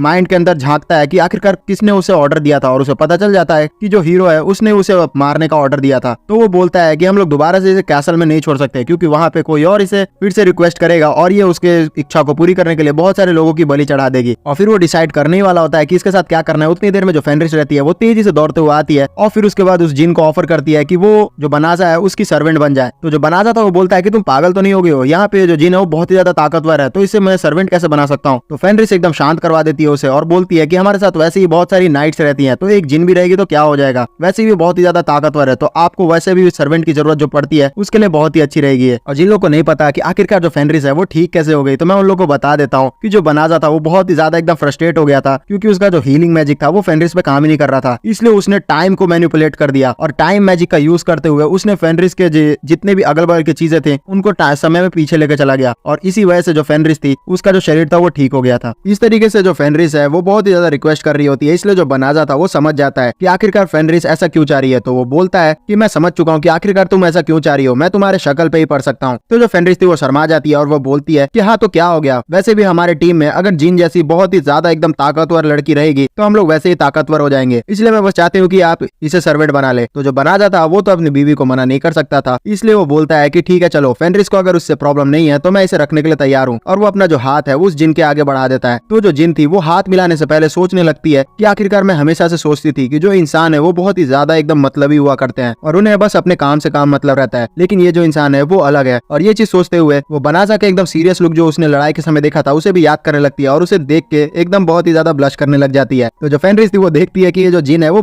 ब्लश कर रही है बनाजा को याद करके, तो वो भी बहुत ही ज्यादा एकदम गुस्सा हो जाती है और वो बोलती है कि मैं समझ रही हूँ कि तुम ब्लश कर रही हो, लेकिन ये चीज करना छोड़ दो वरना मैं तुम्हें बता दूंगी एकदम बढ़िया से। और ऐसे ही इन दोनों के बीच में थोड़ा बहुत एकदम बैक एंड फोर्थ हो ही रहा होता है कि बनाजा का ध्यान जाता है कि उसने गुस्से में ही बहुत ही ज्यादा एकदम तबाही मचा दी है पूरे के पूरे शहर में। तो वो बोलता है कि अब मुझे ये जो डैमेज मैंने किया है इसे ठीक करना पड़ेगा, इसलिए वो अपना जो टाइम मैजिक उसने फेनरिस को ठीक करने के लिए यूज किया था उसे दोबारा यूज करने जा रहा होता है, लेकिन जो जिन थी वो उसे रोक लेती है और बोलती है कि मास्टर आपने एक बार यहाँ पे उस मैजिक का यूज कर लिया है, लेकिन दोबारा आप उस मैजिक का बिल्कुल भी ना यूज करें, क्योंकि वो जो मैजिक है वो छोटे एरिया में ही अगर आप करें तो ही ठीक रहता है, क्योंकि वो जो मैजिक है वो बहुत ही ज्यादा एकदम टाइम को मैनिपुलेट कर देता है, जिसका आउटकम्स बहुत ही ज्यादा खतरनाक होंगे। और आप जो है वो बहुत ही ज्यादा एकदम ताकतवर हीरो हैं और आपके अंदर ऐसी ऐसी कैपेबिलिटीज है जिसकी वजह से आप ज्यादा एकदम ताकतवर हो जाते हैं, और नॉर्मल ह्यूमंस तो है वो मैजिक यूज कर भी नहीं सकते जो आप कर सकते हैं, क्योंकि मैं ये चीज जान चुकी हूँ। जब मैंने आपको टच किया था और अपने मैजिक से आपको अटैक किया था तब आपने मेरे सारे जो मैजिक थे उसको कॉपी कर लिया था, तो आपके अंदर ये भी कैपेबिलिटीज है। जो बनाजा था वो अपने इस एकदम कैपेबिलिटीज को सुन के बहुत ही ज्यादा एकदम खुश हो जाता है और बोलता है कि ये तो बहुत ही ज्यादा ताकतवर वाली बात हो गई। फिर इन लोग की जो बातचीत रहती है वो यहीं पे खत्म हो जाती है, और जो बनाजा रहता है वो उस शहर को वैसे ही छोड़ के एकदम भाग आता है अपने घर में। और यहाँ जैसे ये लोग घर में पहुंचते हैं तो जो जिन थी वो जैसे ही घर में एंटर होती है तो बाकी जितनी भी नाइट्स लड़कियां थी वो उसे देख के एकदम डरने लग जाती है कि इतनी खतरनाक जिन यहाँ उन लोग के साथ रहने वाली है। जो बारीरोसा रहती है वो बोलती है जिन को कि मैंने तुम्हारा जो बेड है वो तैयार कर दिया हमारे ही कमरे में, इसलिए तुम हमारे साथ सो सकती हो। जिसपे बाकी सारी लड़कियां बहुत ही ज्यादा डर जाती है और बारीरोसा को बोलती है कि तुम यहाँ पे इतनी खतरनाक जिन को हमारे साथ कैसे रख सकती हो, मुझे बहुत ही ज्यादा डर लग रहा है। लेकिन जो बारीरोसा थी वो बोलती है कि तुम क्यों डर रही हो, हमारे साथ बनाजा है और जब तक वो हमारे साथ है तब तक हमें कुछ भी नहीं हो सकता। फिर रात का सीन दिखाया जाता है हमें, जहाँ पे जो फेनरिस रहती है वो सोने की तैयारी कर रही होती है और बनाजा जैसे ही उसके कमरे में आता है तो वो उसे बोलता है कि आज का दिन बहुत ही ज्यादा तुम्हारे लिए भारी रहा होगा। लेकिन फेनरिस तो कुछ और ही सोच रही होती है। वो तेजी से बनाजा के ऊपर चढ़ जाती है और फिर उसे हक करते हुए बोलती है कि क्या आप मुझे छोड़ के चले जाइएगा। तो बनाजा को समझ ही नहीं आता है, जिसपे फेनरिस बोलती है कि जैसा कि जिन ने बताया था कि आप कोई भी मैजिक को कॉपी कर सकते हो और एक समय ऐसा आएगा जब आप वो मैजिक भी सीख जाओगे जिसकी वजह से आप अपने दूसरे दुनिया में जा सकोगे। तो इसका मतलब ये तो नहीं है कि आप मुझे छोड़ के यहाँ से चले जाओगे। देखिए, अगर आप जाना चाहते हो अपनी दुनिया में तो जा सकते हो, लेकिन मुझे भी लेके चलो, मैं आपके बिना नहीं रह सकती। और ये चीज बोलते हुए बहुत ही ज्यादा एकदम रोने लग जाती है, जिसपे बनाजा उसे हक करते हुए बोलता है कि तुम बिल्कुल भी चिंता मत करो, मैं तुम्हें यहाँ छोड़ के बिल्कुल भी नहीं जाऊंगा और मैं इसी दुनिया में रहूंगा, क्योंकि जो मेरी दुनिया है वहाँ पे डेमी ह्यूमंस को बहुत ही बुरी तरीके से एकदम ट्रीट किया जाता है और मैं नहीं चाहता कि तुम वहाँ पे मेरे साथ जाओ, इसलिए मैं तुम्हारे साथ ही यहीं पे रहूंगा। फिर जो बनाजा था वो सीरियस हो जाता है और फिर बोलता है फेनरिस को कि देखो, मैं तुमसे यहाँ पे कुछ चीज बोलना चाहता हूँ, क्या तुम मेरी वाइफ बनोगी? और इस बार मैं मजाक वाला नहीं, सीरियस वाला बोल रहा हूँ, क्योंकि मैंने आज जो फेस किया है मैं समझ चुका हूँ कि मैं तुम्हारे बिना नहीं रह सकता, इसलिए मैं चाहता हूँ कि तुम हमेशा मेरे साथ रहो। जिस पे जो फेनरिस थी वो बहुत ही ज्यादा इमोशनल हो जाती है और बोलती है कि मैंने तो कभी आपको अपनी फेक हस्बैंड माना ही नहीं, मैं तो हमेशा से अपने आप को वाइफ ही मानती हूँ आपकी। और फिर ये चीज के बाद ये दोनों के बीच में किस हो जाता है और फिर मामला थोड़ा ज्यादा गंभीर होने ही वाला होता है कि उतनी ही देर में इन लोग को पता चलता है कि इनकी सारी जो बातें थी वो जिन दूर से सुन रही थी। तो जो बनाजा और फेनरिस थे वो बहुत ही ज्यादा शर्मा जाते हैं और जो बनाजा था वो तुरंत ही जाता है एकदम जिन के पास और बोलता है कि तुम्हें बिल्कुल भी शर्म नहीं है क्या, यहाँ पे तुम लोग हम लोग की बातें सुन रही हो और तुम यहाँ पे कब से हो? तो जो जिन थी वो बोलती है कि मैं तो शुरू से ही यहाँ पे हूँ और सच में आप लोग के बीच में बहुत ही ज्यादा एकदम प्यारी प्यारी बातें बातें हुई है। तो बनाजा उसे बहुत ही ज्यादा एकदम चिढ़ जाता है और बोलता है कि यार तुमको यहाँ से भाग जाना चाहिए, लेकिन जिन बोलती है कि मैं तो आपकी सर्वेंट हूँ, तो मुझे तो यहाँ हमेशा रहना चाहिए। और इसी तरीके से ये लोग के बीच में थोड़ा बैक एंड फोर्थ होता है और दूर से जो सारी नाइट्स रहती है चारों, वो भी इन सभी का बात सुन रही थी और उन लोग को भी बहुत ही ज्यादा एकदम हंसी आ रहा होता है कि किस तरीके से इन लोग के प्राइवेट मोमेंट पे जो जिन थी वो डिस्टर्ब कर देती है। इसी के साथ जो ये एनीमे है उसका फर्स्ट पार्ट यहाँ खत्म होता है और इसका जो सेकंड पार्ट है वो बहुत ही ज्यादा और भी अच्छा होने वाला है। तो मैं चाहता हूँ कि अगर आप इस एनीमे को एंजॉय कर रहे हो तो इसको और भी ज्यादा एकदम सपोर्ट दिखाइए और उसके साथ ही हम लोग जल्दी इसका जो सेकंड पार्ट है वो भी लेके आ जाएंगे। तब तक के लिए आप लाइक कीजिए और जो लाइक टारगेट है नेक्स्ट पार्ट के लिए वो है करीबन 2000। तब तक के लिए बाय।